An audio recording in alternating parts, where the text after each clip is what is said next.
Hello दोस्तों, मैं प्रवीण यादव आपके अपने परिवार वाराणसी गुरुकुल पाठशाला में आपका स्वागत करता हूं। दोस्तों, आज हम पढ़ेंगे त्रिभुज के जो ट्रायंगल है उसके मीडियन के कुछ कंसेप्ट हैं जो कि काफ़ी इंपॉर्टेंट है एग्जाम पॉइंट ऑफ व्यू से, इसलिए उसको हम आज पढ़ते हैं। ठीक ना? यदि आप चैनल पे पहली बार आए हैं तो चैनल को लाइक करिए, सब्सक्राइब करिए, अपने दोस्तों में शेयर करिए। दोस्तों, आज हम कंसेप्ट पढ़ते हैं। ट्रायंगल का कुछ कंसेप्ट है, उसी के बारे में हम क्या करेंगे, पढ़ेंगे। मीडियन से रिलेटेड होता है, ठीक ना? ओके, ए बी सी, ठीक ना? अब हम क्या करते हैं, मीडियन ले लेते हैं। जैसा कि आपको पता होगा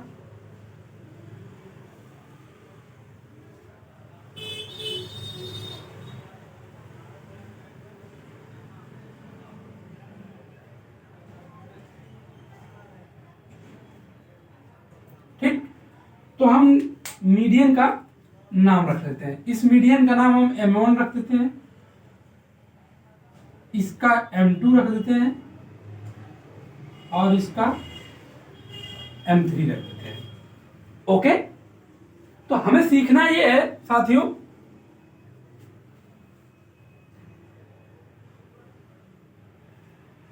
एरिया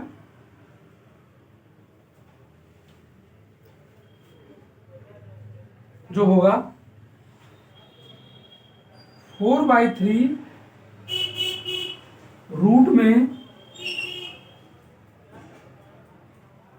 S कोष्ठक में S माइनस M1, अगले कोष्ठक में S माइनस M2, अगले कोष्ठक में S माइनस M3। यही हमें सीखना है। जहां पे जो यस जो है, यस वो यस है सेमी पेरीमीटर, मतलब कि M1 plus M2 plus M3 पूरे के बाई में, मतलब बटा में 2। ओके, तो S बराबर क्या होगा, M1 plus M2 plus M3 बटा के 2। देखिए, जैसा कि मैंने आपको, हम जब पढ़ाएंगे मेंसुरेशन, तो मेंसुरेशन वाले चैप्टर में मैं इसके साइड वाले के रिलेट करके मैं इस सवाल को, इस वाले कंसेप्ट को बताऊंगा। लेकिन अब ये दे दिया है कि मान लीजिए किसी भी त्रिभुज का, कंसेप्ट हमारा यही है, किसी भी त्रिभुज का यदि मीडियन दिया हो और उस त्रिभुज का आपसे एरिया पूछेगा तो आप कैसे करोगे उसको, उसे आप कैसे करोगे। इस त्रिभुज का एरिया, जो आप कोई भी त्रिभुज है उसका मीडियन आपको दे दिया है। अब मीडियन देने के बाद आपसे बोल दिया जाएगा कि इस त्रिभुज का हमको एरिया बताइए, क्षेत्रफल बताइए, तो आप कैसे ज्ञात करेंगे, तो आप इसी फार्मूला से उस त्रिभुज का क्षेत्रफल ज्ञात करेंगे, एरिया ज्ञात करेंगे। तो अब समस्या ये है कि 4/3 रूट में S minus M1 M2 M3 ये है, ये तो ये रटने वाली बात होगी। लेकिन वास्तव में ये आया कहां से, क्यों होता है, तो क्यों होता है, इस क्यों का जवाब हम आपको बेसिक से समझाते हैं अच्छे से। जैसा कि आपको हम पता ही होगा कि मैं सारे कंसेप्ट को बताता ही हूं, इसके साथ साथ मैं उसका बेसिक भी बताता हूं, ताकि आपको, देखिए, यदि आपको बेसिक आएगा तो आप एग्जाम को कम समय में उसको आप क्या करेंगे, जो भी एग्जाम में सवाल रहेगा उसे आप कर पाओगे, ठीक ना? इसलिए हमसे यही है कि आप लोग शॉर्टकट के चक्कर में ना पढ़िए, बेसिक जरूर पढ़िए। बेसिक पढ़ना बहुत जरूरी है, ताकि आप मेंस तक के एग्जामों में आप क्या करोगे, अच्छे से क्वेश्चन को टेकल कर पाओगे। ओके, तो हमें यही है, प्रूव करना है कि वास्तव में ये 4/3 और ये कोष्ठक S माइनस M1 M2 होता है, तो क्यों होता है, इस क्यों का जवाब मैं आपको सिखाता हूं। ठीक, अब हम आपको क्यों का जवाब क्यों आता है उसको हम आपको सिखाते हैं। तो हम क्या करेंगे, पहले इनके मीडियन को भी ज्ञात कर लेते हैं। तो मीडियन को ज्ञात करेंगे, जैसा कि आपको पता होगा कि जो मीडियन होता है वो सामने वाली भुजा को 2 बराबर भागों में बांटता है। ओके, ये आप जानते हैं कि जी है। और हम आपको ये भी बताया है कि जो जी, ये जो मीडियन होता है, ये जो यहाँ पे जब तीनों भुजाएं के कटती हैं तो उसको बोलते हैं क्या, सेंट्रॉयड, केंद्रक बोला जाता है। और जो केंद्रक होता है वह उसको 2.1 के रेशियो में बांटता है, मतलब कि 2 और 1 के रेशियो में क्या करता है, बांटता है। क्रिटी सेंटर जो होता है, जो जी होता है, इस रेखा को किस पॉइंट में बांटता है, तो 2.1 में, मतलब कि कुल मिला जुला के 2 और 1 के रेशियो में बांटता है, जैसा कि आपको पहले से पता है, ठीक ना। ओके, और साथ ही साथ यह बराबर क्षेत्रफल में भी बांटता है, जैसे 1/6, 1/6, 1/6, 1/6, 1/6, 1/6। थोड़ी बाहर की आवाज है, उसको आप इग्नोर करिएगा। अब हमें करना क्या है, हमारा कंसेप्ट यही है, कंसेप्ट हमारा यही है कि जो ए से लेके जी तक की जो दूरी है ना साथियों, ये जो दूरी है, इसी दूरी के बराबर हम इस रेखा को बढ़ा लेते हैं। तो यदि हम इसको यहां से यहां तक बढ़ा लेंगे तो ये जी से लेके ये वाली दूरी मान लीजिए हम यहाँ पे मान लेते हैं के, और ये दूरी आपस में क्या हो जाएगी, बराबर हो जाएगी। कहने का मतलब ये हो जाएगा कि जो ए जी है वो इक्वल होगा जी के। ठीक, ये हमें क्या करना पड़ेगा, ये हमको बनाना पड़ेगा। क्या करना पड़ेगा, इसके बराबर करना होगा। ठीक, ओके। अब देखिए, ए भी मिड पॉइंट है, ए भी मिड पॉइंट है, ए भी मिड पॉइंट है। इसका नाम हम जानते हैं डी है, इसको हम नाम देते हैं एफ, और इसको नाम देते हैं ई। पता है कि जो मीडियन है वो सामने वाली भुजा को 2 बराबर भागों में बढ़ता है, अर्थात वो मिड पॉइंट को मिलता है, मिड पॉइंट को ये भी मिलेगा। और ये ए और जी और के जब आपस में बराबर है, तो इसका मतलब कि ये जी वाली पॉइंट क्या होगा, इस रेखा का क्या होगा, मिड पॉइंट होगा। क्या होगा, मिड पॉइंट होगा। तो किसी भी त्रिभुज में जब मिड पॉइंट से किसी भी त्रिभुज की जब दो भुजा जो होगी उसके मिड पॉइंट को मिलाते हैं तो वह तीसरी भुजा के पैरेलल और आधी होती है, पैरेलल और आधी होती है। मतलब कि ये वाली जो भुजा होगी ये इसके पैरेलल होगी, ओके, और साथ ही साथ उसकी आधी होगी। तो जब ये भुजा यहां तक आई हुई है, इसका मतलब कि तब ए वाली भुजा एक क्या हो जाएगी, एक दूसरे के पैरेलल होगी। इतना तक आपको समझ में आ गया, गुड। हम आपको बताया है जब दो लाइन के एक दूसरे के पैरेलल हों और कोई रेखा यदि हम तिर्यक उस पर काटते हैं, कोई रेखा उस पर यदि हम तिर्यक काटते हैं, तब उनका जो वो जो होता है वर्टिकल अपोजिट एंगल जो होता है वो आपस में क्या होता है, बराबर होता है। वर्टिकली अपोजिट एंगल आपस में क्या होता है साथियों, तो बराबर होता है। तो जैसा कि आपको पता होगा कि ये जब मिड पॉइंट है तो क्या ये वाली रेखा इस रेखा के बराबर हो जाएगी, तो जवाब है कि हाँ। और इसके बाद ये पैरेलल है, ये जो जी और सी वाली रेखा जो ये भी पैरेलल है और ये भी एक दूसरे के पैरेलल है। जब ये दोनों एक दूसरे के पैरेलल है तो इनके तिर्यक रेखा जो होगी उसके वर्टिकली अपोजिट एंगल के बराबर होंगी। क्या आप यहां से समझ में आ गया, गुड। तो अब हमें यहां पे समझ में आ गया कि ये रेखा इसके बराबर, ये कोण इसके बराबर, और ये वाली जो रेखा, ये वाली जो है, ये वाला ये भुजा एक दूसरे के पैरेलल है, और ये जो है और ये जो है ठीक एक दूसरे के बराबर है। यहां तक आपको समझ में आ गया, ठीक। साथियों जब एक दूसरे के पैरेलल होगा तो क्या हम कह सकते हैं कि त्रिभुज बी डी, यहां पे हम नाम रख देते हैं डी, तो बी डी के और डी जी सी क्या एक दूसरे के सर्वांशम होंगे, तो जवाब है कि हाँ। अब समस्या आपके दिमाग में उठता होगा कि सर्वांशम क्या होता है। तो सर्वांशम का मतलब होता है दोस्तों ऐसी आकृति जो एकदम बराबर होती है। जैसे कि ऐसे देखिए, यदि हम देखिए हमारा दोनों क्या अलग अलग है, तो यदि हम इसको एक में चिपका लें तो क्या बताइए, हमारा हाथ दिख रहा है दोनों अलग अलग, नहीं, एक कहीं भी दिख रहा है, घटबड़ में दिख रहा है, नहीं, एक बराबर है ना, तो वही एक बराबर होता है। कहने का मतलब होता है कि जब दो आकृतियों को आपस में मिलाते हैं तो वह दूसरी आकृति दिखनी नहीं चाहिए। जैसे ये दो है, इनको यदि हम मिला दिए तो कोई भी आकृति हमें अलग से दिखनी नहीं चाहिए। यही सर्वांशम का मतलब यही होता है, ठीक है ना, कि आकृति एक दूसरे को दिखनी नहीं चाहेगी। एकदम देख लीजिए, दिख रही है नहीं दिख रही है, हाँ, तो इसी को बोलते हैं सर्वांशम। समझ में आ गया। तो इसका मतलब कि ये जो त्रिभुज है, इन दोनों त्रिभुज को जब हम एक दूसरे के ऊपर रखेंगे तो कोई भी लाइन, कोई भी रेखा, कोई भी कुछ भी कोण दिखाई हमें नहीं देगा। सर्वांशम का मतलब यही होता है, ठीक। जब ये एक दूसरे के सर्वांशम हो जाएंगे, अब समस्या ये है कि सर्वांशम होंगे तो हम यहाँ पे लिखना पड़ेगा हमको कि त्रिभुज बी डी के सर्वांगसम होगा किसके? तो त्रिभुज बीडी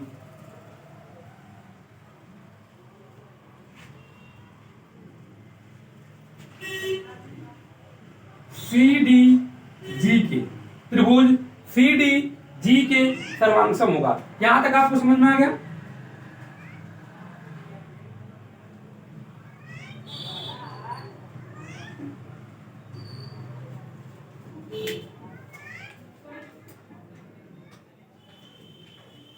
अब समस्या ये है कि किस कारण से सर्वांगसम होगा? तो साइड एंगल साइड से, साइड एंगल साइड से सर्वांगसम होगा। यहां तक आपको समझ में आ गया? गुड। चलिए देखिए, और साथ ही साथ एक मिनट,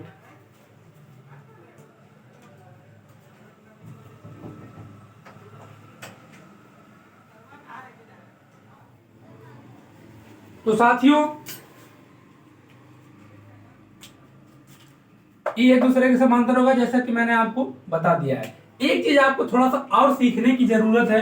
सीखने की जरूरत यह है कि यदि ये त्रिभुज है, ठीक, त्रिभुज में ये मीडियन है, ए भी मीडियन है और ए भी मीडियन है, तो हम जैसा कि बताया है ये 2 के और 1 के अनुपात में बांटता है, 2 और 1 के अनुपात में बांटता है। यदि हमें पूरी लाइन को यदि अलग अलग दिखाना पड़ेगा, यदि हमको अलग अलग दिखाना पड़ेगा, मतलब ए से लेकर जी तक और जी से लेकर डी तक को अलग अलग दिखाना पड़ेगा, तो हम उसको क्या दिखाएंगे? तो उसको दिखाएंगे कि ये कितना है 2 और टोटल कितना है 3, हो गया। उसी प्रकार अब इसको दिखाएंगे तो ये कितना है 1 और टोटल कितना है 3। यहां तक आपको समझ में आ गया? गुड। और ये जैसा कि हम आपको नाम बताए थे, ये क्या है? ये M1 है और ये M2 है और ये M3 है, जैसा कि मैं आपको बता दिया हूं कि M1 मतलब median, M2 median, M3 median, median, ठीक, मध्यिका। तो अब हमें एक फार्मूला हमें याद करना पड़ेगा, S बराबर, ठीक, S बराबर ज्ञात करना पड़ेगा। इससे पहले आपको एक चीज और ध्यान देना है कि बी जी के, त्रिभुज बी जी के में, इसको ध्यान देना है, ठीक। बी जी के में तो हम क्या करेंगे? इसको अलग से निकाल लेते हैं। क्या निकालेंगे? अलग से निकालेंगे। हमारा एक ही फार्मूला है, हम आपको लास्ट में जाके सिखा देंगे, इसको आप देखते रहिए। तो ये क्या हो जाएगा? यहां से यहां तक और ये यहां से और फिर यहां से यहां तक। यहां पे है के और यहां पे है आपका जी और यहां पर है आपका बी, यही है, ठीक। और ये पॉइंट डी है, ये वाला पॉइंट क्या है? यही पॉइंट डी है, ठीक। तो ये हाइट हो ना, जो जी से लेकर डी तक का, ये क्या लिख सकते हैं? इसको हम लिख सकते हैं 1/3 M1, ठीक। हाइट M2 है तो हाई यहां से लेके यहां तक का 2 वाला, तो क्या हम लिख सकीला 2/3 M3, ओके। हाई M3 वाला तो इसको भी हम लिख सकते हैं 2/3 M3। 2/3 M3 क्यों हो रहा है? क्योंकि G से लेके C तक की जो पैरेलल ये वाली जो लाइन होती है इसका अनुपात 2 होता है, इसलिए 2/3 M3 हो जाएगा। यहां तक समझ में आ गया? जब ये है तो ये भी हो जाएगा 2/3 M3। आपके दिमाग में उठ रहा है सर जी ये 2/3 M3 क्यों होगा? क्योंकि ये एक दूसरे के क्या होगा? सर्वांगसम है। जब सर्वांगसम होगा तो इसका एरिया और इसका एरिया बराबर होगा, इसका साइड बराबर होगा, तभी ना जाके सर्वांगसम होगा भाई, तभी ना एक दूसरे के जाके चिपकेगा। तो इसलिए ये वाली इसके बराबर हो जाएगी। और ये 1/3 M1 है, यही रेखा इस रेखा के बराबर हो जाएगी, तो इसका भी नाम क्या हो जाएगा? 1/3 M1 हो जाएगा। यहां तक आपको समझ में आ गया? ठीक। तो 1/3 और 1/3 को जब हम जोड़ेंगे तो 2/3 M1 हो जाएगा। तो क्या हम यहां पर लिख सकते हैं कि 2/3 M1, ये भी हो जाएगा 2/3 M2 और ये हो जाएगा 2/3 M3। यहां हो गया। इसी त्रिभुज को हम बाहर निकाल लिए, ठीक ना। यहां तक आपको समझ में आ गया? जब यहां तक समझ में आ जाएगा तो और भी अच्छे से सब समझ में आ जाएगा। ठीक, अब हमें फार्मूला ज्ञात कर लिखना है एक कि एस बराबर क्या होता है, तीनों के साइड को जोड़ते हैं ना, एस बराबर क्या होता है, साइड को जोड़ना। साइड को मतलब क्या होता है, साइड क्या, एक साइड दो साइड तीन साइड, इसका मतलब कि 2/3 m1 plus 2/3 m2 plus 2/3 m3। Semi perimeter का फार्मूला ये होता है ना, और बाई 2 तो हो जाएगा 2/3 और कोष्टक में हो जाएगा m1 plus m2 plus m3 बटा के 2। यही हमें s इक्वल टू निकालना था, जो कि हमें निकल के आ गया। यहां तक आपको समझ में आ गया। और इसी को जो m1 plus m2 plus m3 है, इसको हम किससे डिनोट करेंगे, तो 2/3 s m से डिनोट करेंगे, s m से डिनोट करेंगे। यहां तक ए भी ये हो गया। ठीक, तो इस चीज को भी आप लिख लीजिएगा। ठीक है ना, नोट कर लीजिए।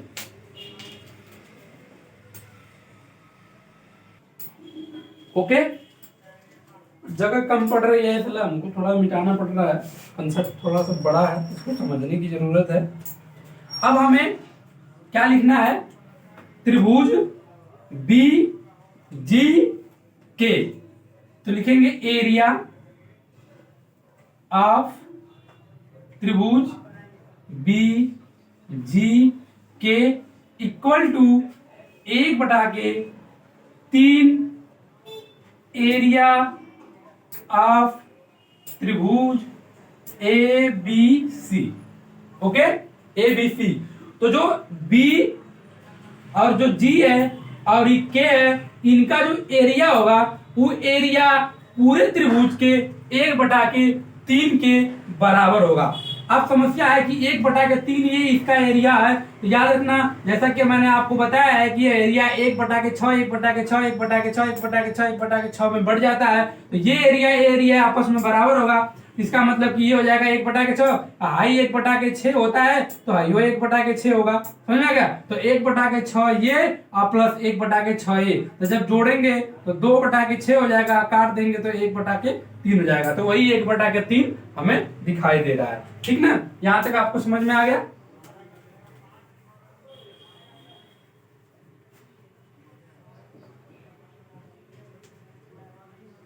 ओके, अब चलिए, अब हमें क्या करना है, एरिया ऑफ ए बी जी यदि हमें ज्ञात हो जाएगा किसी तरह से तो हम और सब निकाल लेंगे area of A B C के फॉर्म में। समझ में आ गया?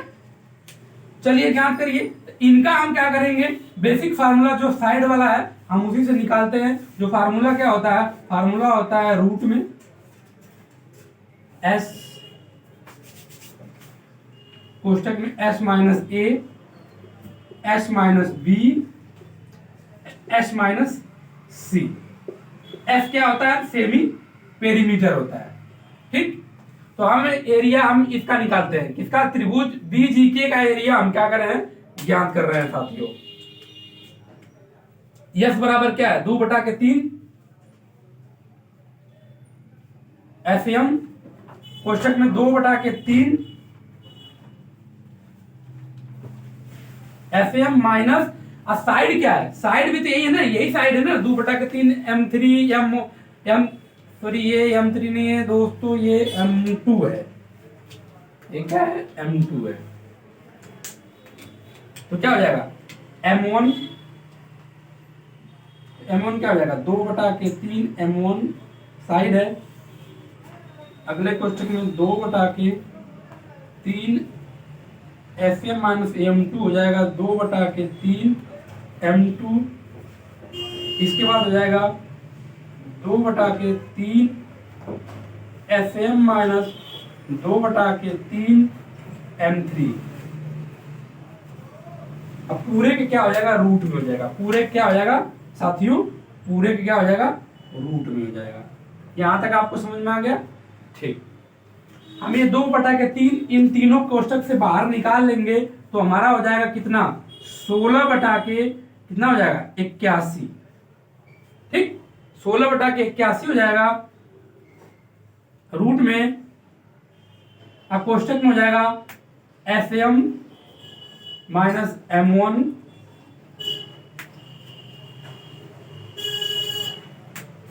साथियों, ये SM यहां पे भी रहेगा, ठीक। और थोड़ा अच्छे से लिख देते हैं ताकि आपको समझ में आए बढ़िया से। ये हो जाएगा आपका 16/81 SM कोष्टक में SM minus M1 SM minus M2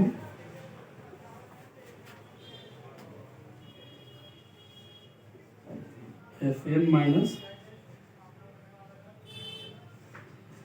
M3 और ये पूरे क्या हो जाएगा, रूट में हो जाएगा, ठीक।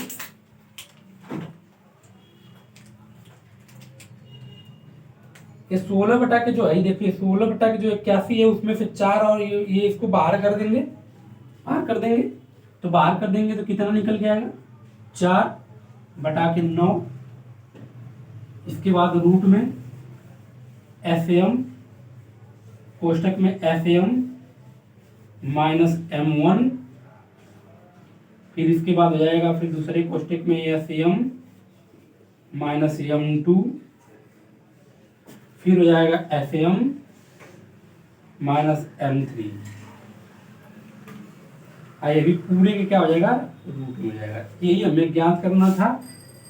और ये तो हमें एरिया निकल के आ गया किसका, एरिया BGK का, एरिया BGK का। यही एरिया BGK किसके बराबर है, तो 1/3 एरिया ABC के बराबर है। तो क्या हम यहाँ पे लिख सकते हैं कि 1/3 एरिया ऑफ त्रिभुज ABC लिख सकते हैं कि नहीं लिख सकते हैं, ठीक, बिल्कुल लिख सकते हैं। तो क्या ये 3 से इस हम 9 को काट देंगे तो कितना हो जाएगा, जब इसको हम काट देंगे साथियों तो एरिया ऑफ ABC वो कितना हो जाएगा, 4/3 हो जाएगा। समझ में आ गया। तो एरिया ऑफ ABC जो होगा वो 4/3 रूट में SM, फिर कोष्टक में SM minus M1 SM minus M2 SM minus M3। यही हमें क्या करना था, प्रूफ करना था साथियों। क्या प्रूफ करना था, यही हमें क्या करना था, प्रूफ करना था कि ये क्यों होता है, जैसा कि मैंने आपको बता दिया कि ये कैसे आता है। समझ में आ गया। यदि ये पूरे कंसेप्ट आपको समझ में आया हो तो चैनल को लाइक करिएगा, सब्सक्राइब करिएगा, अपने दोस्तों में जरूर शेयर करिएगा। नोट कर लीजिए।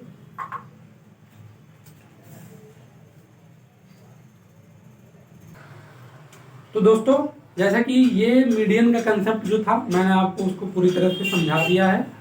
अब इसको आप 1-2 बार और क्लास को देखिए, नोट्स बनाइए, रिवीजन करिए, और जहां ना समझ में आए उसे कमेंट में आप जरूर पूछिएगा। अब हम दोस्तों अब अगला टॉपिक हम अगली क्लास में लेकर आएंगे। उस अगला टॉपिक जो रहेगा वो हमारा रहेगा पोलोनियस जो होता है, नियम जो होता है, पोलोनियस जो थियरम होता है, उसी के बारे में हम आप लोग कल या अगली क्लास में, जब भी क्लास होगी मैथ की, तो हम लोग उसको सीखेंगे। दोस्तों चैनल को लाइक करिए, सब्सक्राइब करिए, अपने दोस्तों में शेयर करिए। जय हिंद, जय भारत।